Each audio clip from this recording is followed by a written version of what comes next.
Alors que la planète fut déchirée en fragments en un instant, le Lumion à 3 têtes, 3 corps et 6 bras resta complètement indemne. Comment la calamité elle-même pourrait-elle être endommagée par un désastre? À un moment inconnu, il avait déjà sorti la boîte des grands anciens, incrustée de diverses pierres précieuses, et avait directement ouvert sa 3e couche. À l'intérieur, il n'y avait rien, mais des sons clairs et troublants de mastication et de digestion émanaient de l'intérieur. Presque simultanément, la main droite du corps abritant Aurore et Jenna pénétra à l'intérieur, tirant du vide une masse de liquide chaotique qui contenait toutes les couleurs et toutes les possibilités. Puis, cette main serra le poing, absorbant le liquide dans un vortex de chaos qu'il créa. Il a anéanti le contenu intérieur, les incorporant dans la conscience et l'esprit de Lumion, en particulier dans l'aspect féminin des origines du désastre, équilibrant ainsi la corruption résiduelle qui ne pouvait pas être entièrement éradiquée. Alors que Lumion effectuait cette action, une croix massive au-dessus des zones de protection a provoqué une marée de chaos encore plus grande, engloutissant complètement la zone. L'instant d'après, la terrifiante attraction gravitationnelle de l'immense amas d'étoiles et la désintégration de la planète fragmentée firent trembler violemment les zones de protection et la mer du chaos qui la submergeait, comme si elles étaient au bord de l'effondrement total. La croix massive commença à se plier sensiblement. Quoi qu'il en soit, les zones de protection sont restées stables, du moins pour le moment. Maintenant, Klein sentit les grands vieux dominateurs se précipiter pour franchir la barrière. Saisissant l'opportunité, il dirigea la projection de la porte de lumière bleu-noir vers les zones de protection, où elle se dispersa en d'innombrables fragments étoilés. La mer du chaos enveloppant la zone de protection s'est brusquement contractée, se retirant dans la silhouette sombre sur la croix. Tout ce qui restait était une zone d'obscurité profonde et quelques artefacts dangereux. Les zones de protection ont disparu. Ils ont complètement disparu. Lord of Mystery Klein a instantanément transféré des milliards d'humains, d'innombrables autres espèces et les scènes du rêve vers une planète cible aux confins de l'univers. C'était comme un tour de magie. Étendre un tissu sur la table, puis l'enlever, et les objets en dessous avaient disparu.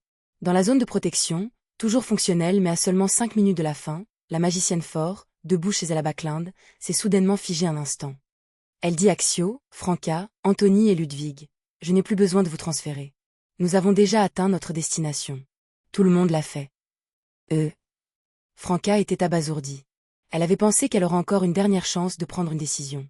Ce n'est que lorsque Madame la magicienne a fini de parler qu'elle, Madame le jugement Xio, Ludwig et les autres ont réalisé que l'environnement autour d'eux avait déjà changé. À ce moment-là, le magicien Fort fronça légèrement les sourcils et dit « Les ennemis approchent depuis l'espace ». Pendant qu'elle parlait, Fort tendit la main droite. Avec un éclat de lumière éblouissante, elle fit apparaître un écran fantastique devant elle. Sur l'écran se trouvaient des silhouettes sombres traversant différentes dimensions, ainsi que de faibles formes humanoïdes d'une hauteur inaccessible, sautant vers la planète actuelle. Séquence 2-dimensionnelle Shadow et séquence un observateur du chemin du peintre, et il y en a plus d'un.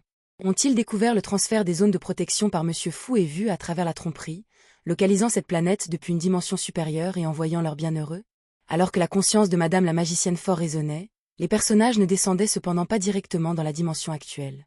Au lieu de cela, ils se sont arrêtés. Ils ont compris que compter uniquement sur leur pouvoir angélique ne suffirait pas pour faire face aux proies, nombreuses et puissantes. Ils ont commencé à appeler des visiteurs, cherchant des renforts. C'était leur habitude. Ce n'étaient pas des créatures stupides, poussées par leur instinct à chasser de manière imprudente sans considérer les alliances. La seconde suivante, une créature grotesque après l'autre est arrivée via les auberges.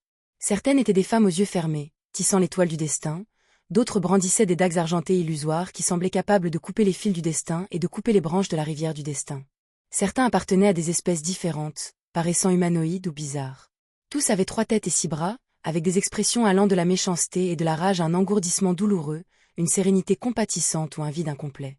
Certains étaient des êtres rayonnants de lumière stellaire dotés de 6 paires d'ailes, tandis que d'autres étaient de colossaux dragons transparents, tentant de conduire un petit astéroïde vers la planète au bord de l'univers. D'autres étaient drapés de robes noires, ne révélant que des serpents ou des tentacules se tordant en dessous. D'autres encore n'avaient aucune forme physique, n'existant que sous forme de murmures au plus profond du cœur des êtres vivants. Certains portaient des couronnes de fleurs fraîches, paraissant magnifiques, tenant des arcs et des flèches en bois comme de véritables divinités. D'autres ressemblaient à des monstres marins arborescents, couverts de fleurs visqueuses et d'écailles glissantes, parsemés de tumeurs brun-vert. Il y avait des êtres qui ressemblaient à des vortex sombres, remplis de dents blanches brillantes et de vrilles d'ombre s'étendant vers l'extérieur, couronnés de têtes disparates. D'autres étaient des gouttes de liquide contenant toutes les couleurs. Certains semblaient composés de temps aquarellé, leur forme massive ralentissant tout autour d'eux. D'autres étaient voûtés, vieux au point de décrépitude, avec une peau lâche et ridée tachée de pourriture. Mis à part leur taille montagneuse, ils semblaient banals. Certains se tenaient haut, comme s'ils soutenaient le ciel lui-même pour l'empêcher de s'effondrer, mais leur abdomen était entièrement creux. D'autres ressemblaient à d'immenses chaînes verdâtres qui semblaient percer les cieux. En voyant cette scène, l'esprit de Madame la magicienne Fort fut soudainement inondé d'informations, tirées de M le Fou, de Madame l'Ermite, du chariot Lumian le chariot et de ses propres explorations séquence 2 Webweaver et séquence une lame du destin de la voix de la déesse du destin. Séquence 2 Pêcheurs et séquence un ange de la rédemption du cercle de l'inévitabilité. Séquence 2 Anges radiants et séquence un dragon étoile de la voix érudit des marées. Séquence 2 Grand ancien serviteur et séquence une voix du cœur, de la voix initiatrice. Séquence 2 Cupidon et séquence un léviathan de l'arbre mère du désir voix. Séquence 2 Anges de dévoration et séquence un suc gastrique du chaos de la voix chef. Séquence 2 Géant du temps et séquence un dieu de la dégradation du monarque de la dégradation voix. Séquence 2 Le pilier suprême ou brisé et séquence un arbre dieu de l'hérétique voix du spellmaster. Madame la magicienne prit une profonde inspiration, tourna la tête et sourit à Jugement Xio. Ce n'est pas encore fini. Nous avons encore du travail à faire. Après avoir parlé, la clé des étoiles de la séquence a récemment avancé et sorti de la zone de protection et est apparue au-dessus de la planète habitable qu'elle avait découverte lors de ses précédents voyages. Elle leva la main droite, dévoilant un ciel étoilé vaste et onirique pour couvrir toute la zone de protection, la scellant dans une barrière défensive. La bataille à venir ne pouvait pas affecter l'intérieur de la zone de protection, et ces dieux maléfiques ne pouvaient pas non plus s'y infiltrer. À peine Fort eut-il terminé cette tâche qu'un autre personnage apparut à proximité, le pape de l'église d'Evernight, Saint Dabomachi. Saint Dabomachi, maintenant transformé en un géant de plusieurs dizaines de mètres de haut avec des membres allongés, une peau bleu grisâtre et un seul œil vertical sur son front, était monté à la séquence une main de Dieu dans le chemin du guerrier. Sa main droite semblait entièrement faite de crépuscules orange brillant. Invoquant une lumière pure et dense imprégnée de teintes orangées, Saint Dabomachi a ajouté une autre couche de rayonnement inflexible à l'extérieur du sceau de fort. Double Protection. Alors que Saint Dabomachi exerçait son pouvoir protecteur, une autre figure émergeait de la zone de protection. C'était un homme d'âge moyen aux cheveux noirs, aux yeux bleus, au comportement sévère, au visage carré et au nez haut, enveloppé dans un manteau sombre. William Augustus, le fondateur du royaume de Loen. William Augustus n'a pas agi immédiatement.